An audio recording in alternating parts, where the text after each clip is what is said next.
Hi, it's Marlene Chisholm, and I have promised a lot of you that today I would talk about conflict capacity.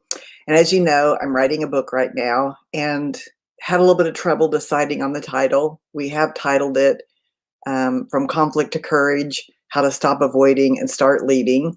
But another title that was an up and comer was Building Conflict Capacity. And that's because a lot of this book is about that. And so I've had a lot of questions about what is conflict capacity? Are you going to be doing a live on conflict capacity? And today is the day. So if you're with me, as usual, I'd love for you to say hi. I'm learning how to put your comments on the screen.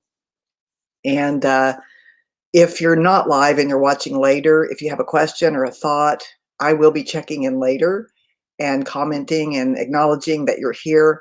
So thank you to those that are joining. And if you're not joining right now and you're joining later, just go ahead and post your name and where you're from and what kind of work you do, and any comments you have about conflict. So I see someone's on. Hi there. It says LinkedIn user.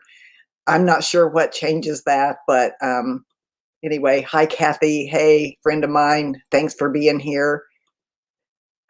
There's the LinkedIn user. All right, good. We got some people showing up.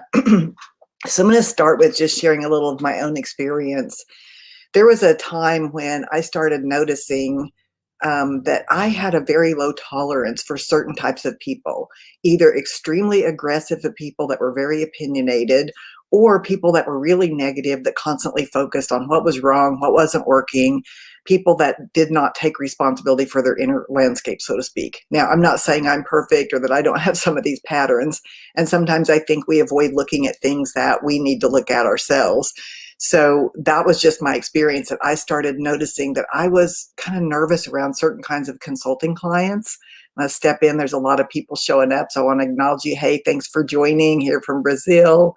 Another one, hey, I've got a lot of followers in Brazil because one of my LinkedIn learnings was turned into Portuguese. So I'm excited to meet all of you. I'd love to visit one day and maybe meet you in person. Hey, Christine. Christine says, thanks for doing these. Thank you for showing up. So anyway, I just started by noticing my own my lack of tolerance. And then as I started doing more consulting work, I started noticing a pattern that there was difficulty in conversations, that had the conversations happened, the problems wouldn't be what they are right now. And as much as I tried to coach some of the skills, I saw this adverse effect to where people just didn't want to have conversations that felt like it was going to create more conflict or more drama, so to speak. And so I started looking at that as the capacity to deal with discomfort. During one of my morning times, I do a lot of meditation, journaling, self-awareness work, a lot of inner journey work. I realized that one of the reasons we avoid, and perhaps the main reason we avoid certain things, and I think that it's about not wanting to hurt their feelings. In the end, it's about my own discomfort regarding their discomfort. So I started thinking about this, started studying, started listening to a lot of different kinds of podcasts and getting my own thoughts about it. And I came with this concept of conflict capacity, that unless we have the capacity, we're not going to be able to be really good leaders. We're not going to be able to expand and grow past where we are. So I'd like to hear from any of you that are listening, and I really do appreciate you being here. Are there any things that you've noticed regarding the your own inability to have conversations, or regarding situations that make you want to avoid? And it's okay, whatever it is, I'm going to help you get the capacity. But if someone wants to say anything, I'm glad to post that, even if you want to do it later. And so what I started seeing was that there was this myth. And this myth even came up when I was talking with my publisher about the upcoming book. And the myth is that only brand new leaders and unseasoned leaders are afraid to bring up things that are difficult, are afraid of conflict, or afraid of difficult conversations. And I said, that is truly a myth. And another myth is that the reason is only because of skills development.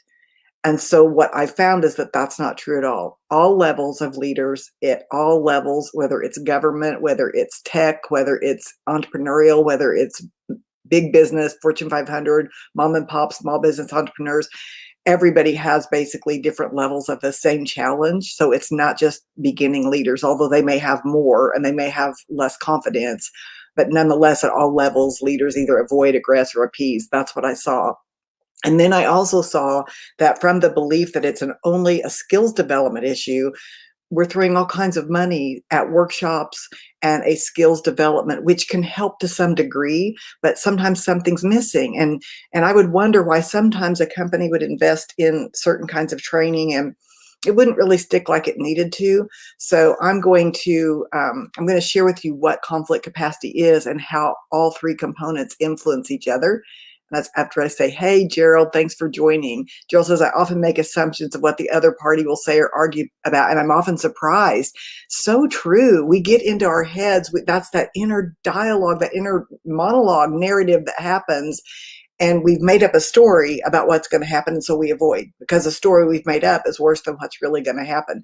I could talk about that all day long, and I do talk about that in the book, about the narrative and everything that goes on, and why we keep ourselves from having those productive conversations and why we get triggered so easily.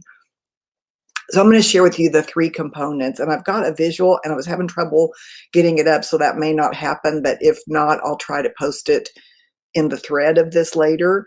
But there's three components of conflict capacity as I'm writing about it.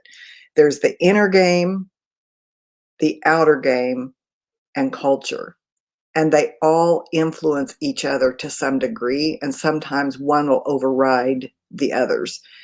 Very briefly, I'll talk about the inner game. The inner game is your invisible world, your inner landscape, your identity, your patterns of thought that manifest in behavior, which is the outer game. But the inner world, like Gerald said, is what keeps us, the inner game is what keeps us from having the conversation, or what makes us afraid of a conversation, or it can even be the identity that we hold about ourselves, what we say about who we are. One common identity that I see is, I'm a nice leader. I'm nice. I'm a mother figure. I'm a servant leader and I help people. It's not that those are bad identities, but if I have the identity of I'm nice and I want people to like me and I want to show that I value and support people, that very identity can keep me from using skills that I've learned because it doesn't fit with how I see myself in the world. And I've made some sort of narrative up about conflict being bad or wrong or hurtful. And I've taken on the feelings of other people versus seeing them in the fullness that they are if I could help them grow as a leader. So identity is part of the inner landscape, the inner game. And the next piece is the outer game. The outer game is how the inner game manifests. It's our behaviors. It's how we show up in the world. It's what we do. I've worked with people that said, I have an anger problem. They slam doors. They soul up whenever they don't get their way. They know they've got a problem. They don't know where it's coming from. And so when we have these behaviors that don't work for us anymore, they worked at one time, they don't work now. The outer game is about learning specific skills. Now, what happens when someone learns specific skills, but their inner game doesn't align with that? They struggle. They have a back and forth. They waste a lot of energy, a lot of time. When someone has the inner game and not the outer game, they make mistakes and they don't know why. That they have the will, they have the courage, they're willing to try it, but they don't have the distinctions and the knowledge and the skill sets. Some of you know that I've done some training on LinkedIn Learning. Go to Santa Barbara. I've developed 4 different programs, one on anger management, one on difficult conversations, which is part of a different certification program, and then a couple more on working with high conflict people and difficult conversations for managers. I get a lot of people instant direct messaging me and saying, man, this helped me so much. So this is an example of learning a skill, having the inner desire to learn a skill, or maybe your culture made you do it. Maybe your workplace said you got to learn these skills and you watch these videos. Then the practical application is using those skills and putting them into practice until it changes your habits and changes your behavior. That's the outer game. So the outer game can influence the inner game, and the inner game can, affects the outer game. So they work back and forth towards each other. Now, here's what happens that a lot of people don't realize, and this happens to consultants, to brand new leaders that are hired to kind of right the ship, interim leaders. They come in, the culture, the top leaders have decided there's a need for a change. They try to create those changes and they get a lot of pushback. It doesn't work. They're not supported. That is a cultural influence. I'm going to talk a lot about culture. Culture is something that we all have different definitions of. So I'm going to really fully define this in the book. I'll give you a snapshot right now. When I was writing my second book, No Drama Leadership, I interviewed the top thought leader on culture, Dr. Edgar Schein. MIT Sloan, but he was a professor there, and he's written a lot of books. I think it's Humble Inquirer, maybe something else, but he's written a lot of books. Someone that I studied when I was in my master's degree. So he's been around and he knows a lot about culture. And so I was writing this book, and he said, people make a mistake in how they view culture. They think of it as just the way we do things around here, or a set of beliefs that govern behavior. And that is so small of a definition. And he said the real definition of culture is how we get along on the inside to survive on the outside. And within that definition, there's visible forces and invisible. Now, he didn't say that. That's what I put in my book. He may have said that, but that's something that I say. There's invisible forces and there's visible forces. And those invisible forces have to do with legislation, have to do with the weather, have to do with things that influence how we get along and how we behave so that we can continue to survive and serve our customers. So when you think about the invisible influences, all you have to do is think about how the pandemic changed culture across the entire world. It changed how we do business. It changed how we thought of work. It changed everything. It was an invisible force that changed culture. So I'm going to be talking a lot about how culture, you cannot override culture. If the top leaders do not support difficult conversations, adhering to the policies, aligning with the values. If the top leaders don't do it, you can hire all kinds of consultants. You can have all kinds of workshops. You can have all kinds of training from LinkedIn Learning or from any other wonderful resource, and you're still going to struggle. And the reason is there's a blind spot in the culture. And so I'm going to see, hi there. Glad you joined me. I'm seeing different people come on. I'm going to see if I can pull up the visual. It wasn't working earlier, not going to work. So what I want you to visualize is when you think about the inner game, the outer game, and the culture, it's like three circles, like overlapping. And the sweet spot is when they all connect. That is the sweet spot. When it comes to workplace, when it comes to leadership, and even really in your own life, there's a culture in which you live and subcultures within that. So look at the culture, look at the inner game, look at the outer game.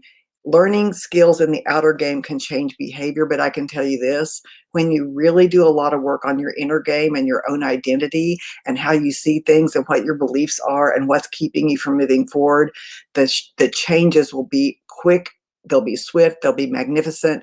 It will be so, so exciting. I've seen that in my own life. I've done a lot of work. Those of you that know me know that my whole journey was one of shifting identity.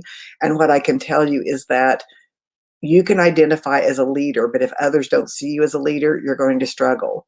Or someone can see you as a leader, and if you don't see yourself as a leader, you're going to struggle. When it works out, when it works to the best, is when not only do you see yourself as a leader, and your behaviors align with that, but others see you as a leader as well. So those are some of the concepts that I'm talking about in the book, From Conflict to Courage, How to Stop Avoiding and Start Leading. And as we get near to the book release, which is really a whole year away, I'm going to be doing some special events, even for companies that are willing to invest in the book and do it company-wide. I'll be doing some things that are no fee, and I'll be doing some public events as well. And so I'm very excited to see what transpires in 1 year. And Gerald says the best leaders can identify and make good use of the culture as a tool for change. That's exactly right. When you understand your culture and you start to look at how it really is and you observe it, there's a lot of things you can do if you've got the identity of leader, even opening up some blind spots, even shedding light on things in a way that upper leaders can see, because sometimes we just don't see our own patterns. So when we can work together with the inner game, the outer game, and the culture, that's the sweet spot.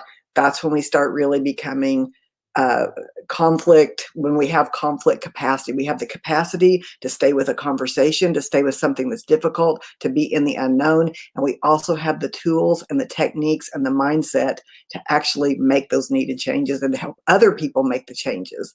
Thank you for joining me. I hope you'll join my newsletter list at marlene@marlenechisholm.com.